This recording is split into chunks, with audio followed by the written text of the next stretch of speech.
हे सुभाषित जीवनातलं सत्य वास्तव उघड करून दाखवतो. काळ बदलला, जमाना बदलला, व्यवस्था बदलली, तरी माणसाच्या मनोभूमिकेमध्ये मनोवृत्तीमध्ये फारसा बदल झालेला नाही. सुभाषितकार म्हणतो, हे दारिद्र्य नमस्तुभ्यं सिद्धोहम त्वत्प्रसादात् पश्यामहं जगत सर्व न मा पश्यति कश्चन. या सुभाषितामध्ये पहिल्या चरणामध्ये कवी म्हणतो, हे दारिद्र्य नमस्तुभ्यं, हे दारिद्र्या मी तुला नमस्कार करतो, वंदन करतो. हे दारिद्र्य म्हणून त्या दारिद्र्याला त्यांनी संबोधित केलेलं आहे. दुसऱ्या चरणामध्ये कवी म्हणतो, सिद्धोहम त्वत्प्रसादात्, तुझ्या प्रसादामुळे तुझ्या कृपेमुळे मी ज्ञानी झालेलो आहे, मी सिद्ध पुरुष झालेलो आहे, मला सिद्धी प्राप्त झालेली आहे. तिसऱ्या चरणामध्ये कवी म्हणतो, पश्यम अहम जगत सर्व, मी सर्व जग पाहतो. आणि चौथा चरण म्हणतो, मला कोणी पाहत नाही, मी सर्वांसाठी अदृश्य झालेलो आहे, मला कोणी पाहू शकत नाही, अशी ही सिद्धी मला तुझ्यामुळे प्राप्त झालेली आहे. हे जे सुभाषित आहे, हे सुभाषित थोडंसं सार्कॅस्टिकल आहे, व्यंगात्मक आहे. या सुभाषितामधला अलंकार व्याज स्तुती अलंकार आहे. म्हणजे वरवर स्तुती केल्यासारखं वाटतं, पण प्रत्यक्षामध्ये टीका असते, निंदा असते.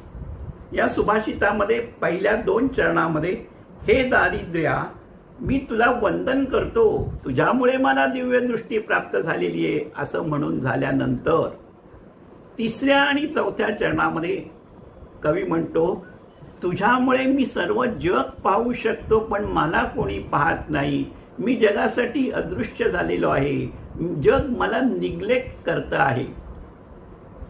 व्याजस्तुती अलंकारामध्ये कधी कधी आधी निंदा असते आणि मग स्तुती असते. व्याज म्हणजे निमित्त आणि स्तुती म्हणजे महिमा सांगणं. म्हणून या अलंकाराला व्याजस्तुती अलंकार असं म्हटलेलं आहे. बघा मित्रहो, दारिद्र्याला कोणी वंदन करत नाही, निर्धनाला काहीच किंमत नसते, पण त्याला मात्र जगाची किंमत कळते. तो जगाकडे तटस्थपणे अलिप्तपणे पाहू शकतो आणि जगाचं खरं जे स्वरूप आहे ना, ते त्यालाच कळतं. या सुभाषितकारानं दारिद्र्याला आपला गुरु केलेला आहे.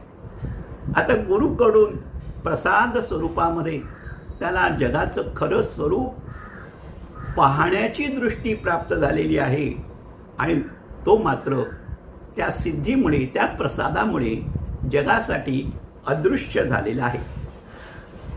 व्यवहारामध्ये गरिबाकडे कोणाचं लक्ष नसतं, पण तो मात्र सारं जग अलिप्तपणे तटस्थपणे पाहत असतो. श्रीमंतीचा नेहमी उदो होतो आणि दारिद्र्याची नेहमीच अवहेलना होत असते. आता मी 1-2 उदाहरणं देतो, म्हणजे सुभाषितकाराला काय म्हणायचं आहे आपल्याला समजेल. तो गरीब माणूस जो असतो ना, संकटात आहे, तो नातेवाईकाकडे मित्राकडे मदतीसाठी पाहतो, तेव्हा त्याला मित्राचा खरा चेहरा दिसतो. नेमक्या त्याच वेळेला हे ओळखीची माणसं लोक न पाहिल्यासारखं करतात.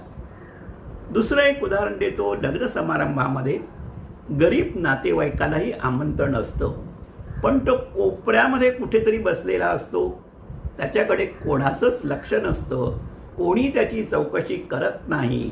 उपस्थितांसाठी तो अदृश्य असतो, असून नसल्यासारखा असतो. मी या सुभाषित कुठे आहे? हितोपदेशामध्ये आहे का? पंचतंत्रामध्ये आहे का?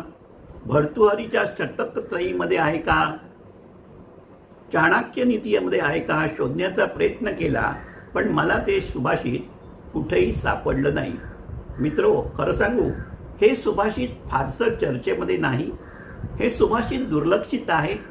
जसं दरिद्री माणूस हा दुर्लक्षित असतो, तसे हे सुभाषित सुभाषितामध्ये दुर्लक्षित आहे.